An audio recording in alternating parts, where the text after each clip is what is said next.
हाय दोस्तों, आज हम लोग पढ़ेंगे मौलिक अधिकार के बारे में। मौलिक अधिकार से संबंधित आर्टिकल, अनुच्छेद। तो चलिए देखते हैं। मौलिक अधिकार भारत के संविधान में यूएसए के संविधान से लाया गया है। यूएसए के संविधान से मौलिक अधिकार भारत में लाया गया है। अब इसके बाद देखिए, मौलिक अधिकार को भाग 3 में रखा गया है और अनुच्छेद 12 से लेकर 35 तक मौलिक अधिकार हैं। अब देखिए, जिस समय भारत के संविधान का निर्माण हुआ था उस समय मौलिक अधिकार की संख्या 7 थी, लेकिन वर्तमान में अभी मौलिक अधिकार की संख्या 6 है। जो एक मौलिक अधिकार जो हटा दिया गया है वो था संपत्ति के अधिकार। तो जब 44वां संविधान संशोधन 1978 में हुआ तो मौलिक अधिकार को कानूनी अधिकार का दर्जा दे दिया गया और इसे अनुच्छेद 300 के ए में रख दिया गया और भाग 12 में रखा गया है। वर्तमान में अभी 25 भाग हैं। अब इसके बाद देखिए, संपत्ति का अधिकार को किसी कारणवश से हटा दिया गया है। इसकी चर्चा हम आगे करेंगे। अब इसके बाद आगे देखिए, जो 6 मौलिक अधिकार हैं जो इस प्रकार हैं। जो अनुच्छेद 14 से लेकर 18 तक समानता का अधिकार है। इसमें यह कहा गया कि सभी के लिए नियम कानून होगा जो समान होगा। इसके बाद है 19 से 22 तक स्वतंत्रता का अधिकार। स्वतंत्रता का अधिकार दिया गया है। 23 से 24 तक शोषण के विरुद्ध संरक्षण। अगर आपको पर कोई शोषण कर रहा है तो आपको इसमें संरक्षण दिया गया है। फिर उसके बाद देखिए, आर्टिकल 25 से 28 तक धार्मिक स्वतंत्रता का अधिकार है। फिर इसके बाद देखिए, 29 से 30 तक अल्पसंख्यक के लिए संस्कृति एवं शिक्षा संबंधी अधिकार है। फिर उसके बाद देखिए, संवैधानिक उपचार। अनुच्छेद 32 में संवैधानिक उपचार है। अब देखिए, आर्टिकल 14 से 18 समानता का अधिकार। 19 से 22 तक स्वतंत्रता का अधिकार दिया गया। इसमें यह अधिकार दिया गया है कि आपको अगर कोई पुलिस पकड़ लेती है तो आप स्वतंत्र हैं कि इससे आप पूछ सकते हैं कि मुझे क्यों पकड़ा, कारण बताओ। ये सब आप अपना मन पसंदीदा वकील रख सकते हैं। ये सब आपको स्वतंत्रता दी गई है कुछ मामलों के लिए। और फिर अनुच्छेद 23 से 24 में आपको पर अगर कोई शोषण कर रहा है तो आप डायरेक्ट सुप्रीम कोर्ट का दरवाज़ा खटखटा सकते हैं। इस 6 मौलिक अधिकार में आपको कहीं भी परेशानी होती है तो आप डायरेक्ट सुप्रीम कोर्ट का दरवाज़ा खटखटा सकते हैं।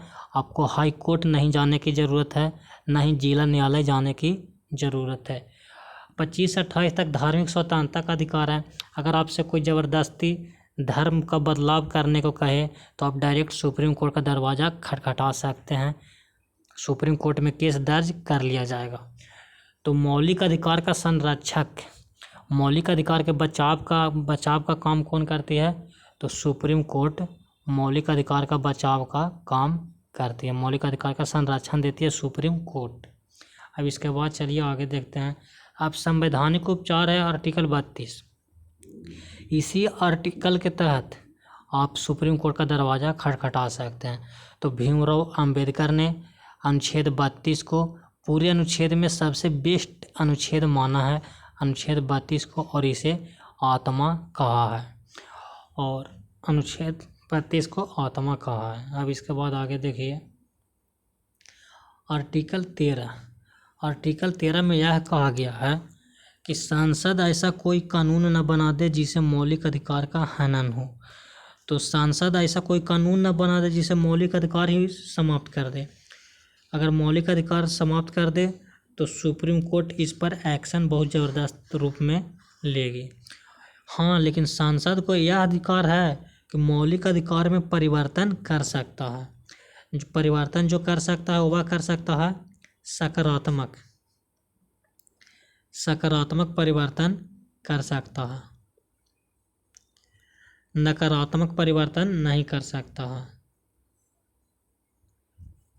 मौलिक अधिकार में नकारात्मक परिवर्तन सांसद नहीं कर सकता। चलिए अब इसके बाद आगे देखिए आर्टिकल 14।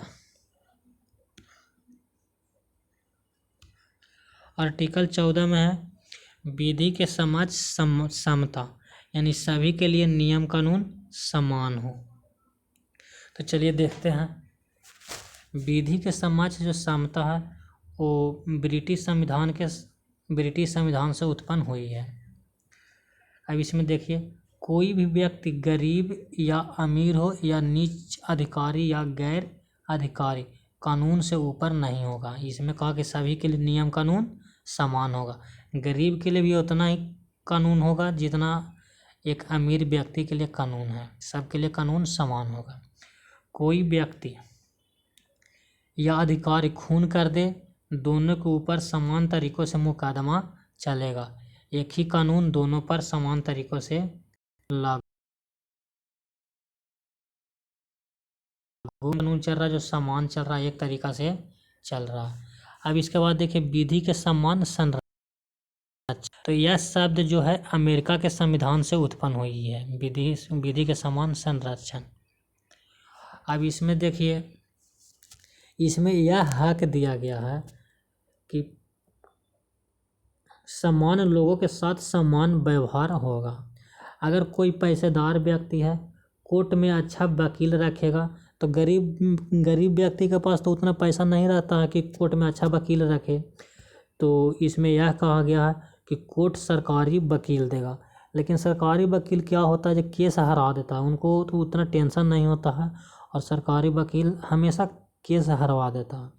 इसमें यह भी कहा गया है अगर कोई व्यक्ति खून करता है और चोरी करता है तो दोनों के साथ एक जैसी कार्यवाही नहीं होगी, दोनों के साथ अलग अलग कार्यवाही होगी। अब इस देखिए आर्टिकल 14 है। आर्टिकल 14 सभी लोगों पर लागू होता है, भारत के नागरिक पर भी और भारत के गैर नागरिक पर भी आर्टिकल 14 लागू होता है। और आर्टिकल 14 में एक एक्सेप्शन है, अपवाद है। अगर राष्ट्रपति पद पर है, राज्यपाल भी पद पर है, तो इस पर यह कानून लागू नहीं होता। राष्ट्रपति और राज्यपाल पर यह कानून लागू नहीं होता, पद पर अगर है तब। जिस तरह से सभी के लिए नियम कानून समान हो, वैसे पद पर रहते भर में भी राष्ट्रपति और राज्यपाल पर यह कानून लागू नहीं होगा। अब इसके बाद आगे देखिए आर्टिकल 15। आर्टिकल 15 में यह कहा गया है कि धर्म, मूलवंश, जाति, लिंग के आधार पर भेदभाव नहीं करना है। अब इसके बाद आगे देखिए धर्म, जाति के आधार पर भेदभाव नहीं करना है। आर्टिकल 15 में यह कहा गया। अब देखिए स्टेट एक धर्म को ज़्यादा और दूसरे धर्म के लोगों को कम महत्व नहीं दे सकता। जितना हिंदू का महत्व देगा उतना ही मुस्लिम का महत्व देगा, उतना ही ईसाई का महत्व देगा, उतना ही जैन धर्म का देगा, उतना ही बौद्ध धर्म का महत्व देगा। अब इसके बाद आगे देखिए आर्टिकल 15 के 2 में क्या कहा गया है कि सार्वजनिक स्थान पर भेदभाव नहीं करना है। इसमें यह कहा गया है कि भारत के सभी लोगों के लिए सार्वजनिक स्थान हमेशा के लिए खुला है। सार्वजनिक स्थान पर भेदभाव नहीं करना है। कुछ संक्रामक बीमारी होने पर आपके साथ भेदभाव किया जा सकता है। जैसे में कोरोना की बीमारी आपको हो गया है तो आपके साथ भेदभाव किया जाएगा। चलिए इसके बाद आगे देखते हैं आर्टिकल 16। इसमें कहा गया है लोक नियोजन विषय के अवसर की समता।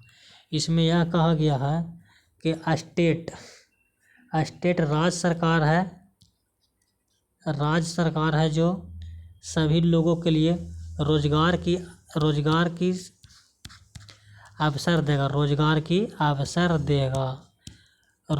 अवसर देगा राज्य सरकार। अब देखिए सरकारी नौकरी सभी को तो मिलना अनिवार्य नहीं है, मिल भी नहीं सकता सभी लोगों को लिए। इसलिए यह कहा गया है कि स्टेट रोजगार देने का उपलब्ध करेगा आर्टिकल 16 में। इसलिए हम लोग स्टेट सरकार के पास हम लोग कहते हैं रोज़गार चाहिए, मुझे रोज़गार चाहिए। बार बार न्यूज बनता है कि बिहार के लोग गुजरात मुंबई कमाने जाते हैं। न्यूज बनते रहता है कि सरकार क्यों नहीं बिहार में रोज़गार देती है। इसी आर्टिकल में यह कहा गया है। चलिए इसके बाद आगे देखिए आर्टिकल 17।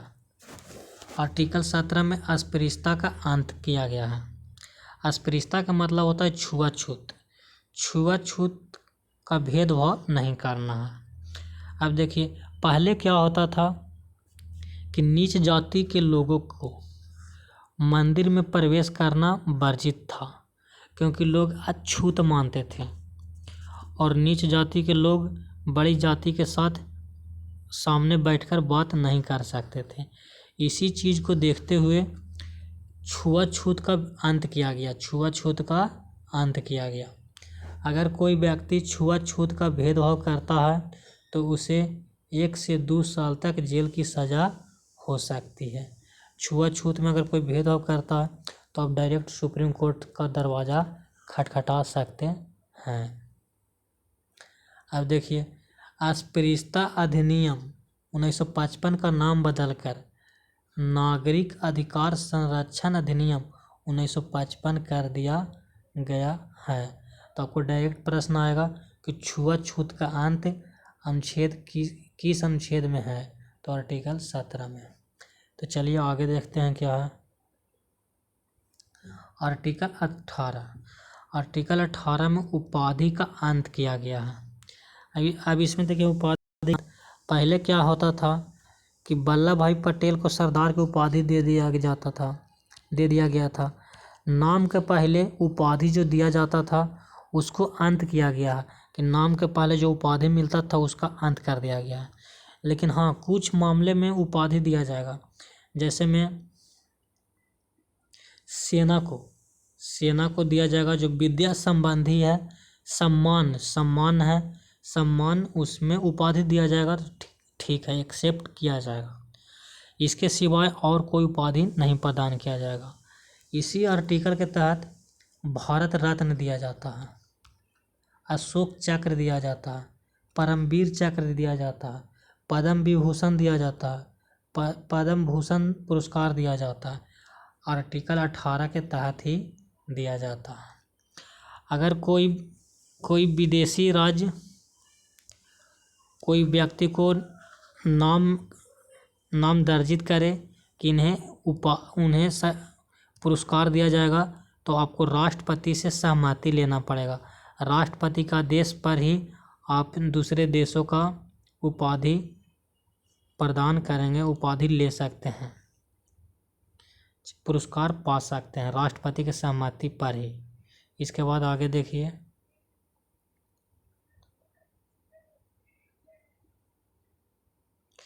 अब देखिए आर्टिकल 19 में स्वतंत्रता का अधिकार दिया गया। स्वतंत्रता का अधिकार इसमें यह दिया गया है कि आपको बोलने की आज़ादी दी गई है।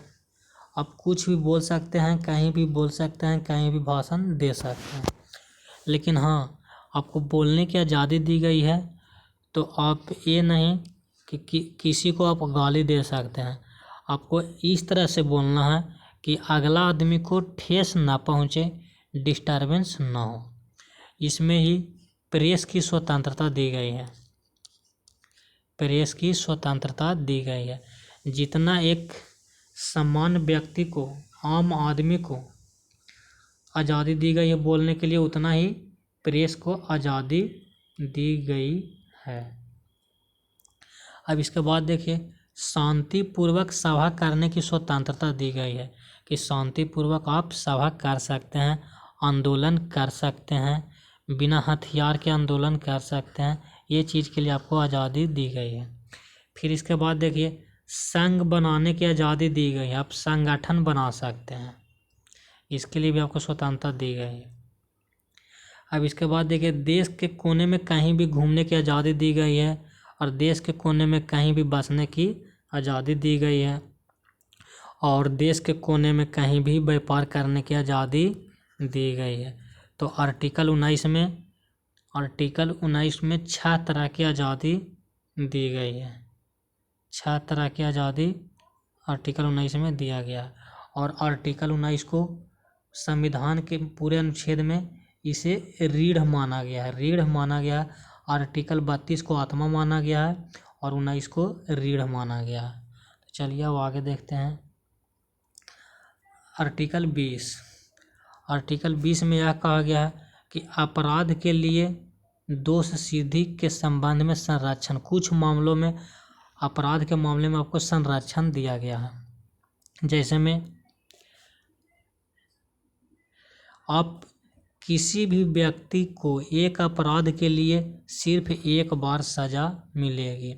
अब क्या होता है कि कोई अपराध एक ही दिन 3 खून कर देता है, तो 3 खून कर देता है तो खून करने की सज़ा 20 वर्ष है। एक खून करते हैं तो आपको सज़ा दी जाती है 20 साल के लिए। तो अब क्या होता है कि ये व्यक्ति 3 खून कर देता है तो इसकी सज़ा 20 साल यहाँ 20 साल यहाँ, तो इसको तो सज़ा 60 साल हो गई। लेकिन ऐसा नहीं, अगर 3 खून किया है, 3 खून भी किया तो इसको सज़ा एक ही सज़ा मिलेगी। फिर देखिए, अपराध करने के समय जो कानून है उसी के तहत सज़ा मिलेगी, ना कि पहले और बाद में बनने वाले कानून के तहत। जैसे में आप खून किए हैं उस समय सज़ा थी कि 20 साल की सज़ा दी जाएगी, तो आपको यही में जो कानून लागू होता है उसी के तहत सज़ा मिलती है। अब क्या होता है कि आप अपराध किए, आपको 20 साल की सज़ा मिली, आप जेल में हैं, लेकिन कुछ दिनों के बाद यह नया नियम आता है कि जो खून करेगा उसको सज़ा 40 साल की होगी। तो आप तो सोच में पड़ जाइएगा कि अब हमको 40 साल जेल में रहना है, लेकिन ऐसा नहीं। आप जिस समय खून किए हैं, जो सज़ा तय हुआ है वही सज़ा आपको मिलेगा। अब इसके बाद आगे देखिए, किसी भी व्यक्ति को स्वयं के विरुद्ध न्यायालय में गवाही देने के लिए बाध्य नहीं किया जाएगा।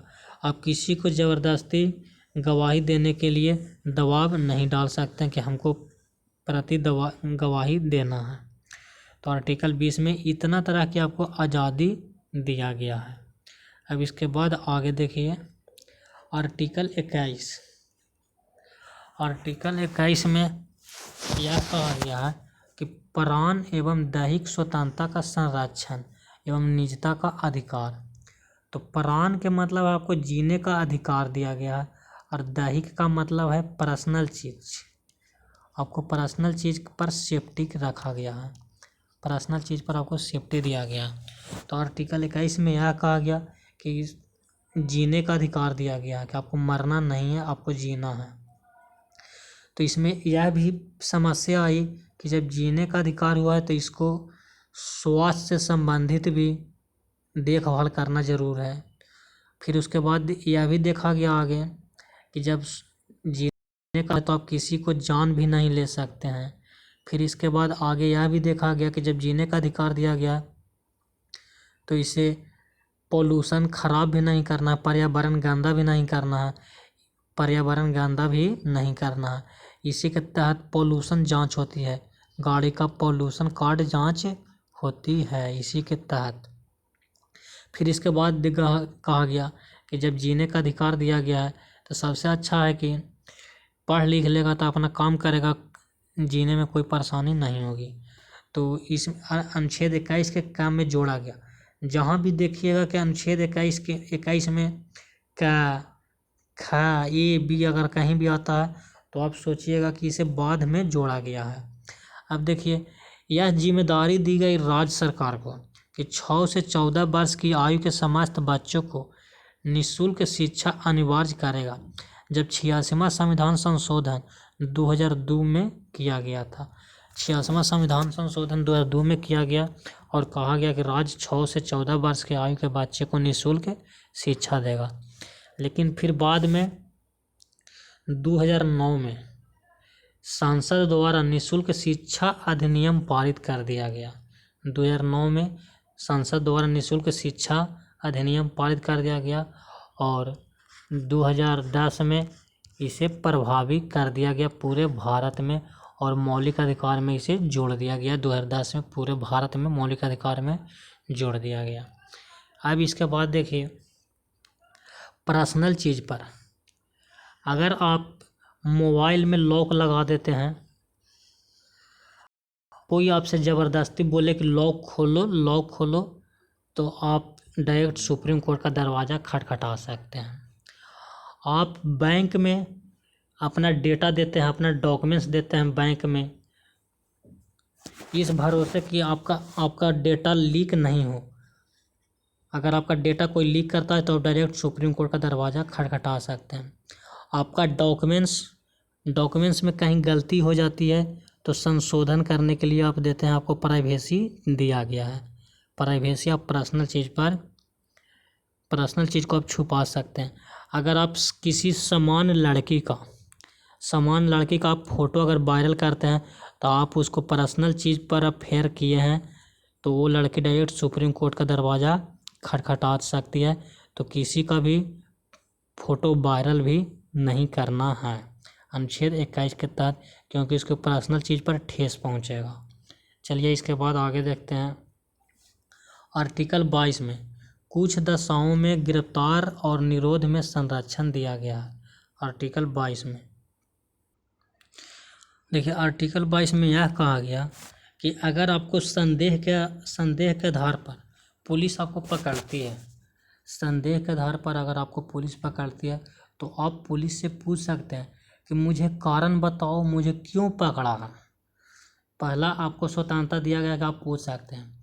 दूसरा स्वतंत्रता आपको दिया गया है कि अगर आपको पुलिस संदेह के आधार पर पकड़ी है तो 24 घंटा के अंदर कोर्ट में सशरीर यानी शरीर के साथ कोर्ट में पेश करना है। के घंटा के अंदर? 24 घंटा के अंदर। रास्ता में आने जाने का समय नहीं जोड़ा जाएगा। रास्ता में जो समय लगता है उसका नहीं जोड़ा जाएगा, लेकिन 24 घंटा के अंदर आपको कोर्ट में पेश करना है। फिर तीसरा में है, आपको यह आज़ादी दी गई है कि आप अपना मन पसंदीदा वकील रख सकते हैं। आपको इतना तरह की आज़ादी दी गई है आर्टिकल 32 में। आर्टिकल 32 में पहला में क्या है कि अगर पुलिस पकड़ती है संदेह के आधार पर तो आपको पूछना है कि कारण बताओ, मुझे क्यों पकड़ा है। दूसरा में अगर पकड़ा है तो 24 घंटा के अंदर कोर्ट में पेश करो। और तीसरा में अपना मन पसंदीदा वकील रख सकता है। अब देखिए एक कारण और है, अगर संदेह के आधार पर आपको पुलिस पकड़ती है, हो सकता है कि आप कुछ कांड करने वाले होंगे और कांड करने से पहले आपको पुलिस पकड़ लेती है तो आपको कोर्ट में पेश नहीं करेगा। पुलिस आपको लगातार 3 महीना तक जेल में रख सकता है। आप ऐसा भी कहीं भाषण दे दिए होंगे जिसे भड़कीला भाषण दे दिए हैं, हिंदू और मुस्लिम में दंगा होने की संभावना बहुत बन गई है, तो पुलिस आपको ऐसे स्थिति में पुलिस पकड़ लेगी और 3 महीना तक जेल में रख सकता है, आपको कोर्ट में पेश नहीं करेगा। अब देखिए इसी को एक चीज़ होता है नज़रबंद किया जाता है। जैसे में जम्मू कश्मीर में धारा 370 जब हटी थी तो महबूबा मुफ्ती को नज़रबंद कर दिया गया था। नज़रबंद में यह होता है कि आपको टीवी का कनेक्शन काट दिया जाएगा, आपको मोबाइल छीना जाएगा, आप बाहर नहीं निकल सकते हैं, आपको घर में ही रहना है और आपको सोशल साइट से जुड़ना नहीं है। इसी चीज़ को बोलते हैं नज़रबंद। चलिए अब आगे देखते हैं। आर्टिकल 23 में मानव के दुर्व्यापार और बलात्कार निषेध। अगर कोई व्यक्ति से ज़बरदस्ती काम करवाई जाती है तो आपको इस मामले में स्वतंत्रता दिया गया है, ज़बरदस्ती काम नहीं करवाना। अब देखिए एक चीज़ और है, बलात्कार निषेध। बलात्कार निषेध का मतलब समझिए। बलात्कार निषेध यह है कि कोई भी लड़का छोटा बच्चा है, उसको क्या करता है कि आदमी खरीद लेता है और उसको खरीद करके उससे क्या होता है, रोड पर भीख मंगवाता है और शाम में जो भीख से संबंधित जो पैसा आता है उसका मालिक पैसा ले लेता है उस लड़का से। तो यह क्या हुआ, व्यापार हुआ, तस्करी, इसी को क्या बोलते हैं, तस्करी। और छोटी लड़की है, छोटी लड़की को भी खरीद के इससे लोग व्यापार करवाते हैं।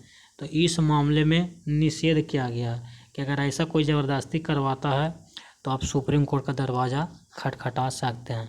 दुर्व्यापार। एक चीज़ और होता था पहले कि साहूकार, जो बड़े बड़े साहूकार होते थे उनके पास बहुत पैसा होता था, तो कुछ व्यक्ति सुद्धि पर पैसा लेता था, इंटरेस्ट पर पैसा लेता था और समय पर नहीं चुकाता था। तो साहूकार क्या करते थे, बोलते थे कि जब तुम मेरे यहाँ काम करो, जब तक तू पैसा नहीं जमा करेगा जब तक तुम मेरे यहाँ काम करना होगा। पहले के लोग करवाते थे, लेकिन अब ऐसा मामला नहीं है। अब इसके बाद देखिए आगे आर्टिकल 24। आर्टिकल 24 में क्या है, 14 वर्ष से कम आयु के बच्चे को कल कारखाने में जोखिम भरा काम नहीं करना है। अब देखिए आर्टिकल 24 में यह कहा गया कि 14 वर्ष से कम आयु के बच्चे को कल कारखाने में काम नहीं करना है, लेकिन वो वैसा कल कारखाने में काम नहीं करना जहाँ जान जाने की क्षमता है, जान चला जा। जैसे में बड़े बड़े पुल का निर्माण हो रहा है, उसमें 14 वर्ष से कम आयु के बच्चे को काम नहीं करना है। फिर कोयला के खदानों में काम नहीं करना, क्योंकि वो उस स्थिति में जान जाने की संभावना बहुत अधिक बनी रहती है। तो इस मामले में 14 वर्ष से कम आयु के बच्चे को कल कारखाने में काम नहीं करना है। अब एक चीज़ देखिए आर्टिकल 23 में कहा गया कि आप कोई से ज़बरदस्ती काम नहीं करवा सकते, लेकिन कुछ मामलों में आपको से ज़बरदस्ती काम करवाया जाएगा। जैसे में आर्मी लोगों के साथ ज़बरदस्ती काम करवाया जाता है, आर्मी लोगों के साथ कुछ आपात स्थिति में आपसे ज़बरदस्ती काम करवाया जाएगा। वीडियो बहुत लंबा हो रहा है, इतना ही। अब आगे 25 से 28 अब अगला वीडियो में बनाएंगे। 25 से 28 वीडियो बहुत अधिक लंबा हो रहा है। चलिए इतना ही, जय हिंद।